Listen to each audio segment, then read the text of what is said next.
think one of the things I loved about Erased is that it touches on things we didn't appreciate when we were young. Having friends around to play every day after school, having a warm meal freshly cooked by your parents, having a cozy place to sleep, it's strangely special in all its normalcy.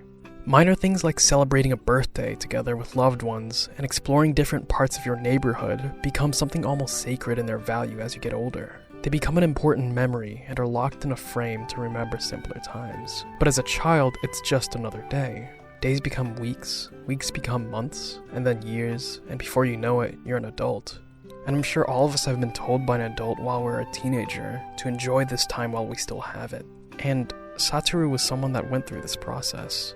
We don't really see how Satoru got to where he is at the start of the show, but there's a lot that can be assumed. He's having a lot of troubles getting a job he wants. He lives by himself and doesn't seem to be the most social. Maybe he's lost touch with his friends, and since he has a very pessimistic, seemingly apathetic attitude, maybe he's seen too many failures and regrets too many things from his past. Despite this, it's not all doom and gloom for him. He's maintained a good relationship with his mother, he keeps the house clean on his own, and he does his side job properly. In terms of his personality, while he often wears a bored, uninterested face, he's not only a very conscientious person, but he's also smart and has a hidden sense of heroism that flares when it beckons. His ability to turn back time seems to be something he's used to, and it wouldn't be a stretch to say that he's saved people before. To me, he seems like a good man with strong integrity that seems to have drifted into adulthood. After all, Satoru's first line in the anime is, "I'm scared to dig too deep into myself." And this is followed by Satoru having his manga being rejected by a man that takes note of Satoru being 29 as opposed to any younger. Satoru even outrightly says that he wishes he could have done things in his past differently. And I think what makes it so fascinating to actually see Satoru go back in time to return to his childhood is that he's still the same guy he was before. He's still the 29-year-old man that lives by himself, that works at a pizza delivery joint and can't get a manga writing gig. His personality when he was an adult didn't go away, and yet Satoru as a child with his adult mind seems to move forward with a sense of profound drive and energy. Not only is he pushed forward by a heroic desire to save his mother as well as prevent the deaths and kidnappings of his classmates, but also he gets to experience his childhood with a newfound perspective and appreciation for the people around him. He expresses his gratitude more clearly, he cherishes his time with his classmates again, and makes sure to strengthen his ties with them because he wishes he did so in his original childhood. It's a second chance to prevent any regrets and help those around him. Satoru meeting Hinazuki couldn't have been a more perfect setup because of how different they were from each other. Hinazuki never knew what it was like to be loved by her parents. She was repeatedly abused, and she never knew what it meant to be cooked a proper meal. Her family was poor, she was bullied in school, and she didn't have any friends. She wished for a world where she could run away from everything and be by herself on an island where no one could hurt her.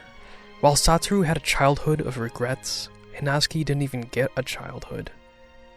And so he helped give her one. He became her friend and did what friends do.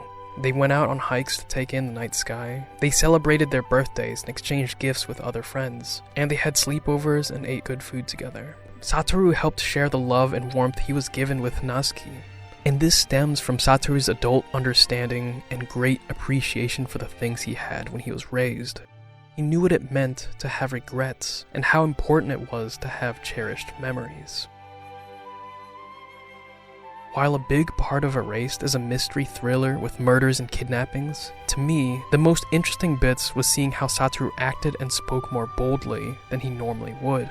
He's become someone that spoke forthrightly, acted with purpose, and expressed, with sincerity and gratitude, his love for those around him. In a way, Satoru gets to do what a lot of us wish we could do, which is redoing parts of our lives where we hold regrets and pains. Maybe if we had spoken up, maybe if we had been more patient, maybe if we had more courage, things wouldn't be the way that they are now.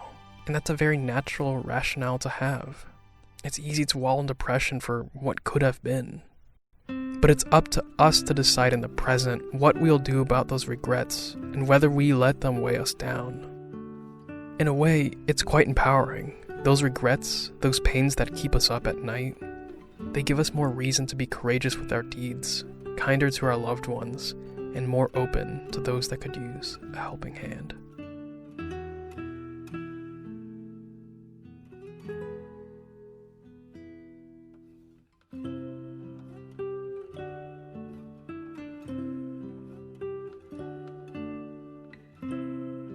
Hey, thank you so much for watching. I was hoping I could get a video out while school's still happening, and here we are. I know I said this last time, but this also ended up being a very emotional and personal script to write. It's not on purpose, but it seems to come out in my writing. You know, it's funny. I wanted to make an Erased video ever since the show aired in 2016, but I never actually did that. Somewhere at Home is a notebook where I had a mini draft of it, but I never actually finished it.